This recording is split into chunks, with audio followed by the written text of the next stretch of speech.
Familiar face to all, especially when it comes to web security, is Rebecca Herold. She's our privacy professor, here to keep everybody safe when you're tapping away. Yes. So you're just here to scare us, basically. Well, do I do a good job? No, but you point out the things and tell people some things that some just go, oh, it's never going to affect me. It won't touch me. But you're really on target, too. Well, and there's a lot going on all the time out there. So, you know, you really have to pay attention. And I got a good question from one of your viewers who also gets my monthly privacy professor tips. And they said, well, with regard to website passwords, they said, we just signed up for a website and they gave us a default password, and the default was a really good password. It was long, it was complex.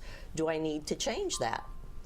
So what do you think? Interesting. Now, default passwords, I thought, aren't they just randomly generated? Well, some are. It depends on the site. It depends on the site. And also, if they sent you this default password, oftentimes that means somebody there knows it. But if it's a true default that they're giving to everybody, even if it's a long, complex password, there might be hundreds or thousands or millions of other people using that same one. So that's the default password that they send. Okay. So always change it. Always no matter change what. it. No matter what. So always change your password. So that's one thing out on websites.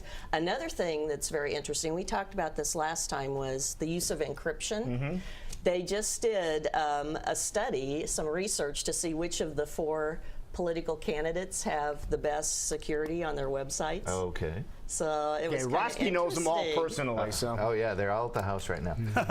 Well, and some of the major. Which 4? Well, the 4 that's been declared. The 4 declared. Clinton, okay, sure. Paul, Rubio, and Cruz. Yeah. So, which 2 do you think had the best security? I feel like Rand Paul would have good security.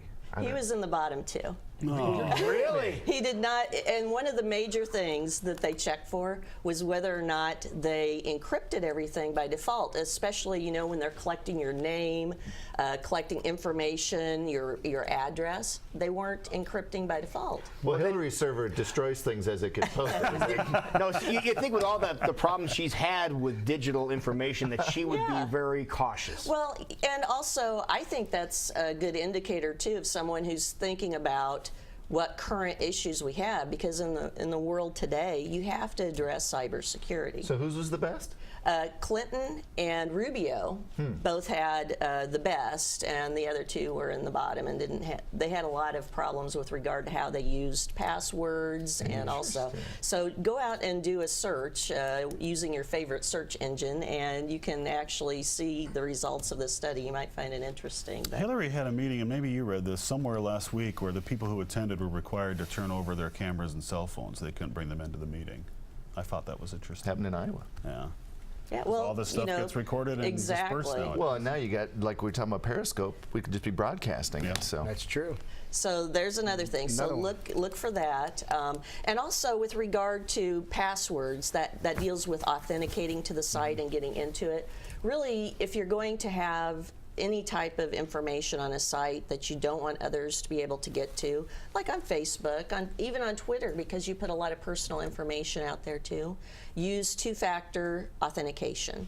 And 2-factor authentication means that you have to do 2 steps, not only a password, but you also have to do something else, like maybe the site will send you a PIN, and then you enter it. Yeah. Okay. Or if you have a bank, they might send you special code to put on your personal laptop, so it checks to see if you have that on your laptop. But definitely check to see if you have 2-factor authentication on any website with sensitive information. Now, some websites give you the option whether or not you want to utilize the 2-factor. Yes. Facebook gives you the option now, and Twitter and LinkedIn. Take it, do it, because, you know, a lot of times if you're on those sites, you'll know that sometimes you'll see weird stuff coming from your friends being posted, and then they'll come back and say, oh, sorry, somebody compromised my password. Well, this will help to prevent having a password compromise, because that 2-step means that you're going to have something that you actually do or that's loaded on your laptop in order to get into the account. So if they had 2-factor authentication, it would be much harder to compromise. All right, now since you're the privacy professor, this is a perfect question for you. Maybe some folks out there are watching thinking the same thing. Is there anything that can protect me from any of my friends on Facebook who ask me to play a game. Yeah. I don't want to play games. I feel bad. I just unfriend, uncheck. Yeah, you know, there's really not a filter nothing, for that or anything? That would be a great app, though, wouldn't it? To Okay, there's our block $1 million app, Roski. That's it. Okay. But no, I get those all the time. Jason, too. work on a name. We'll start working All on right. an app. How to block people from asking you to play games. Yeah, Okay. exactly. So keep those in mind. And another thing, use different passwords for different sites. I mean, that's becoming so much Pain, more though. important. My Yeah. gosh, I know that's it's a pain. It's a pain. Well, you have password keepers that you could use. I personally don't like them. Because someone could hack into that and get the whole thing. Now, you do have password keepers that you can load on your local system. So that way you don't have others managing it. So you have it there. I still use the old-fashioned. I do write them down, but I also have a safe in my house. I think we talked about this yeah. before, and I have a Keep 'em safe. Doberman at home, too. So, you know, nothing's I just write them right on the bottom of Passwords are here. I tattooed have them to the right door. here, so if I need them, they're right there. Yeah. So definitely do that. But back to this password issue, there was something else I saw recently, and you might really find this interesting.